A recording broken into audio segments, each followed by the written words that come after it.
Bienvenue frères et sœurs au thème du samedi. Et avec la grâce de Dieu, aujourd'hui nous allons parler de ce thème et le titre de ce thème de ce samedi, avec la volonté du Christ. Nous allons parler de cela et le titre que j'ai pu mettre à ce thème, c'est « Ne détourne pas les yeux ». Alléluia.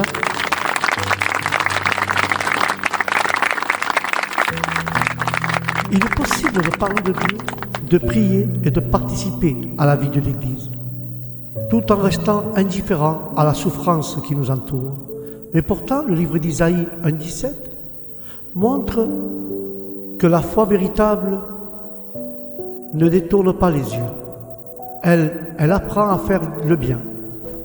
Nous devons rechercher la justice et défendre les plus fragiles, car dans ce plan, tu découvriras comment laisser Dieu ouvrir ton regard et transformer ta compassion en action concrète et à faire de ta vie un refuge pour ceux qui ont besoin d'être révélés ou relevés au nom de Jésus.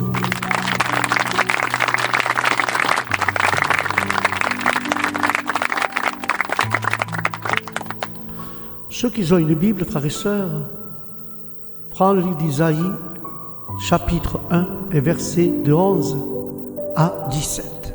Et nous lisons la parole au nom du Père, du Fils et du Saint-Esprit. Et la parole de Dieu dit ainsi: que n'importe la quantité de vos sacrifices, dit l'Éternel, je suis rassasié des holocaustes de béliers et de la graisse des veaux. Je prends aucun plaisir au sang des taureaux, des brebis et des boucs. Quand vous venez vous présenter devant moi et que vous me demandez de piétiner ainsi mes parvis, alors cessez d'apporter des offrandes illusoires. J'ai horreur de l'encens des débuts du mois, des sabbats et des vocations aux réunions. Je ne supporte pas de voir l'injustice associée aux célébrations et des convocations aux réunions. Je déteste vos débuts de mois de vos fêtes. C'est un fardeau qui me pèse. Je suis fatigué de les supporter. Quand vous tendez la main vers moi, je détourne mes yeux de vous. Mais quand vous multipliez les prières, je n'écoute pas. Vos mains sont pleines de sang. Lavez-vous, purifiez-vous, mettez un terme à la méchanceté de vos agissements. Cessez de faire le mal. Apprenez à faire le bien. Recherchez la justice. Protégez les opprimés. Faites droit à l'orphelin et défendez la veuve au nom de Jésus. Alléluia.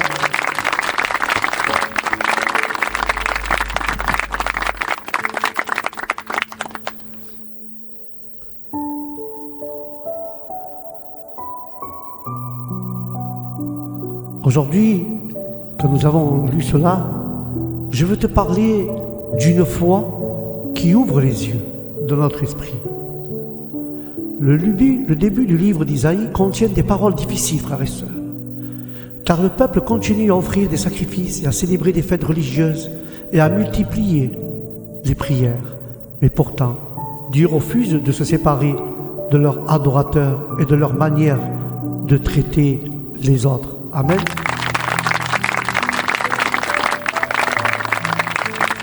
Alors il leur dit dans le livre d'Isaïe 1,17, alors Dieu leur parle et leur dit: apprenez à faire le bien, recherchez la justice, protégez l'opprimé, faites droit à l'orphelin et défendez la veuve. Alléluia. Dieu ne recherche pas seulement des paroles spirituelles, il désire une foi qui ouvre les yeux sur la souffrance. Il est facile de ne pas voir. Nous pouvons être occupés par nos responsabilités, de nos problèmes, de nos propres combats, mais peu à peu, la détresse de l'autre devient un bruit profond, mais pourtant, Jésus ne détourne pas le regard. Il voyait les personnes oubliées, les personnes rejetées, les personnes méprisées. Jésus s'arrêtait là, où beaucoup continuaient leur chemin. C'est pour ça que le livre de Jacques, frères et sœurs, nous rappelle: mettez en pratique la parole et ne vous bornez pas à l'écouter. Car aujourd'hui, demandez à Dieu de te montrer ce que tu ne vois plus.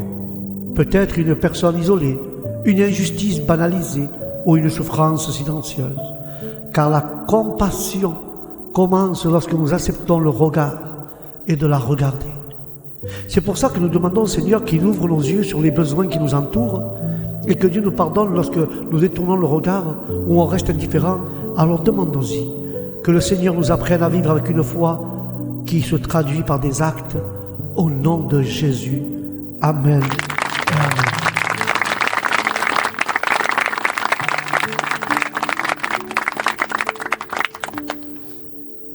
Et quand tu prends le livre de Michée, chapitre 6 et verset 8, frères et sœurs, la parole dit ainsi: on t'a fait connaître l'homme, ce qui est bien, et ce que l'Éternel demande de toi, c'est que tu mettes en pratique le droit, que tu aimes la bonté et que tu marches humblement avec ton Dieu. Alléluia.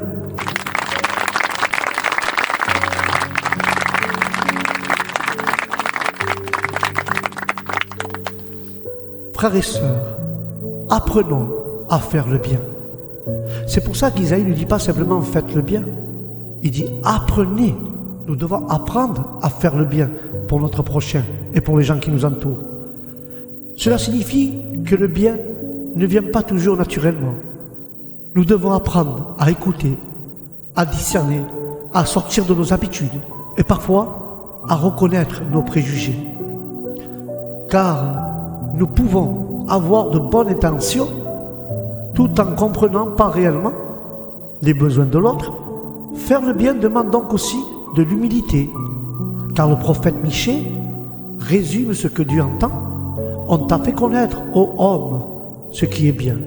Et ce que l'Éternel demande de toi, c'est que tu pratiques la justice, que tu aimes la miséricorde et que tu marches humblement avec ton Dieu. Pratiquer la justice, aimer la miséricorde, marcher humblement avec Dieu. Ces trois dimensions vont ensemble, frères et sœurs. La justice sans la miséricorde peut devenir froide.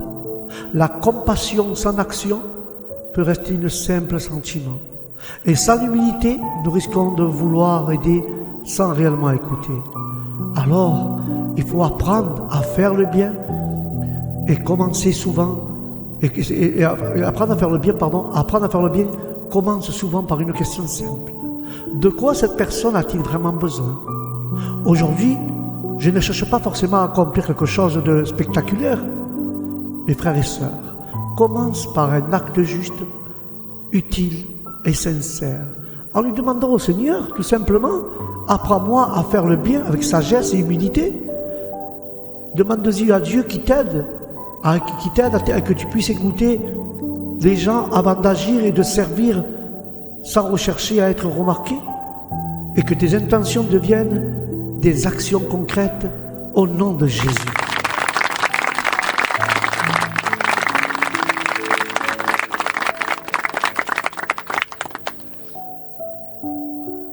Quand tu prends le livre de Proverbes 31, versets 8 et 9, la parole dit ainsi: ouvre ta bouche pour celui qui ne peut pas s'exprimer, pour la cause de tous les délaissés. Ouvre ta bouche, juge avec justice et défends le malheureux et le pauvre au nom de Jésus.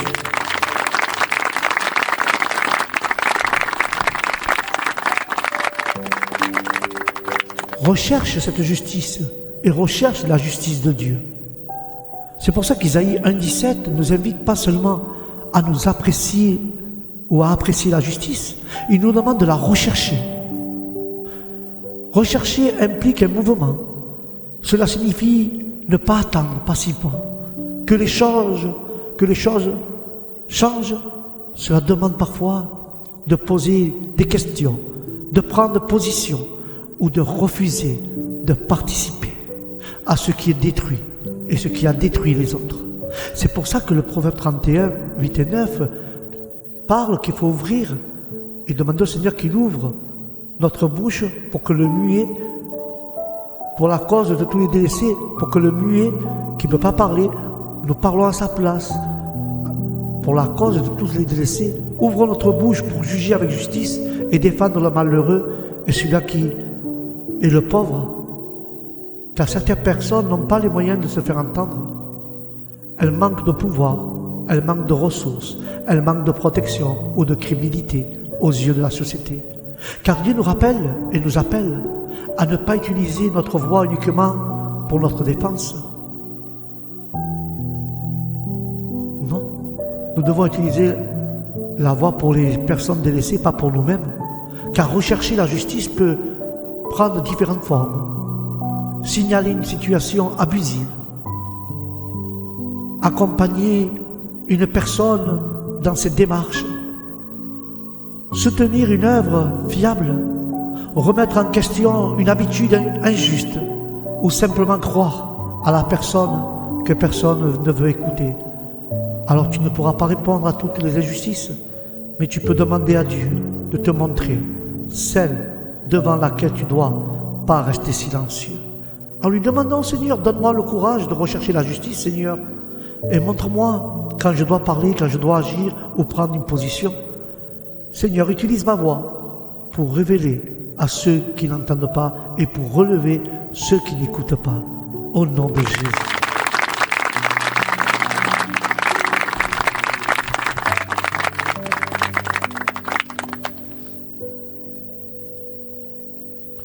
Et le livre de Jacques, chapitre 1, verset 27, dit ainsi: la religion pure et sans tache devant Dieu notre Père consiste à s'occuper des orphelins, des veuves dans leur détresse et ne pas les laisser souiller par le monde. Amen.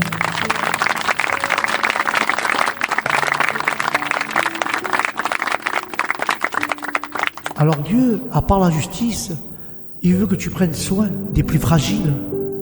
Dans toute la Bible, Dieu manifeste une attention particulière envers ceux qui sont exposés, isolés ou sans protection. C'est pour ça qu'Isaïe parle de l'orphelin et de la veuve. Dans son époque, il représentait souvent des personnes privées du soutien économique, juridique et familial.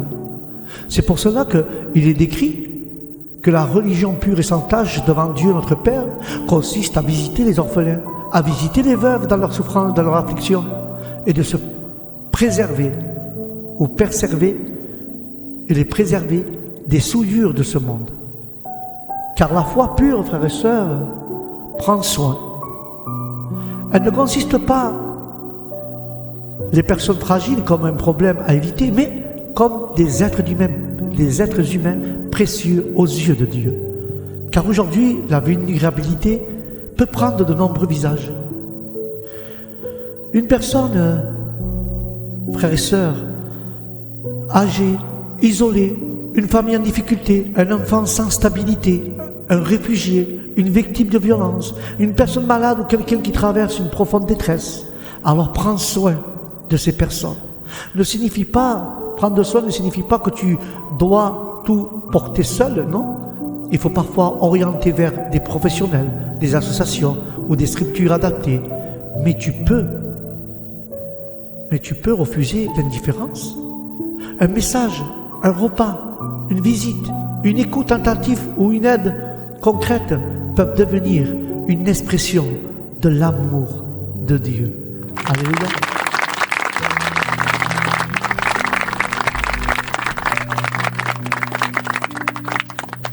Tu peux demander au Seigneur qu'il te donne un cœur pour les personnes les plus fragiles et que le Seigneur t'apprenne à servir avec respect, sagesse et fidélité. Et dis au Seigneur qu'il fasse de sa présence une source de soutien et de consolation vers les autres. Alléluia.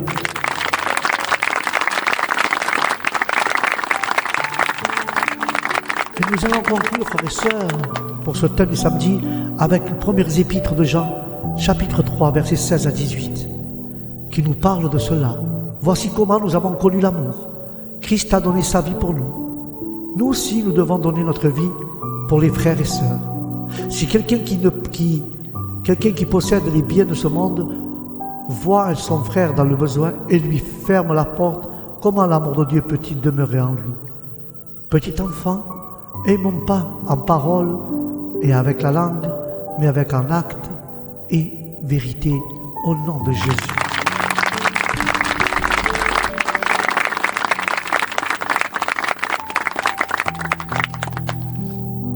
Je veux ce soir, pour conclure avec ça, que ta foi devienne un refuge. Car nous pouvons facilement dire que nous aimons les autres, mais la Bible nous invite à donner une forme concrète de cet amour.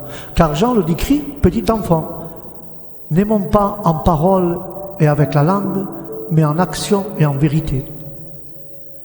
Car l'amour devient visible lorsqu'il protège, lorsqu'il partage, lorsqu'il écoute, lorsqu'il défend, lorsqu'il révèle et lorsqu'il relève. Cela ne veut pas dire que chaque croyant doit devenir un héros capable de résoudre toutes les souffrances du monde, non. Dieu ne te demande pas de tout faire, il te demande d'être fidèle avec ce qu'il a placé devant toi. C'est pour ça que Isaïe chapitre 1 reste une invitation profondément actuelle. Apprenez à faire le bien, à rechercher la justice, à protéger l'opprimé, faites droit à l'orphelin et défendez la veuve. Peut-être que Dieu t'appelle à donner de ton temps, peut-être à soutenir financièrement une œuvre, peut-être à défendre une personne, à ouvrir ta maison et à écouter une histoire difficile ou à utiliser tes compétences, car ta foi peut devenir un lieu de sécurité pour quelqu'un. Car aujourd'hui, Dieu demande à te montrer une action précise, puisqu'il ne laisse pas cette conviction disparaître sous tes occupations.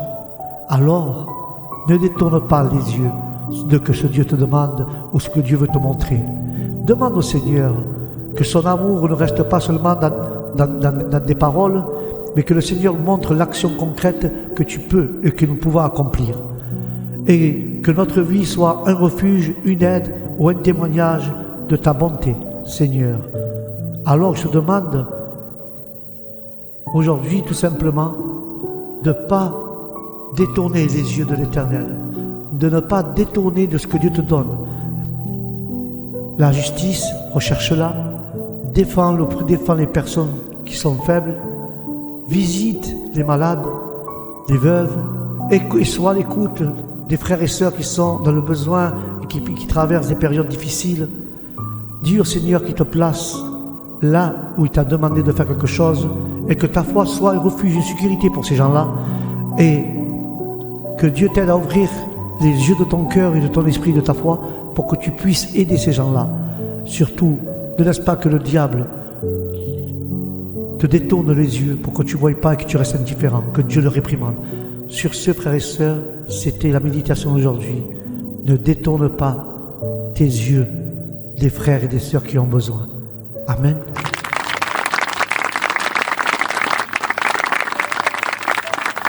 Voilà mes frères et mes sœurs, c'était le thème de ce samedi. Sur ce, que Dieu vous bénisse, que la paix de Dieu soit dans vos cœurs et dans vos familles, et que le Saint-Esprit vous accompagne dans toute la vérité. Sur ce, je vous dis au prochain thème du samedi. Shalom.